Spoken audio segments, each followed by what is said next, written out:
Grazie all'incremento delle pattuglie impegnate in servizi di controllo del territorio, i risultati non sono tardati ad arrivare. Nei 17 comuni di competenza della Compagnia di Castelfranco Veneto i furti sono diminuiti del 9% e le rapine del 29%.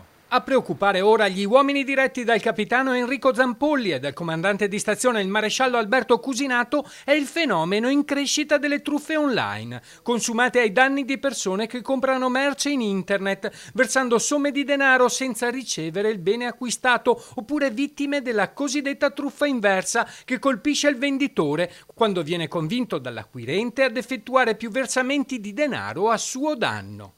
I consigli dell'Arma.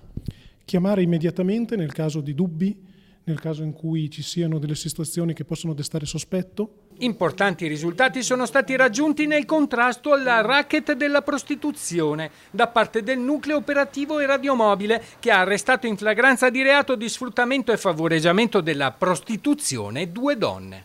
In 2 distinte occasioni, 2 distinti interventi, sono state tratte in arresto 2 maîtresse di origine cinese che stavano gestendo e sfruttando l'attività di giovani donne connazionali. Anche questo fenomeno della prostituzione però può essere debellato con l'aiuto dei cittadini. E quello che è accaduto in entrambe le operazioni che sono state effettuate attraverso la segnalazione dei vicini di casa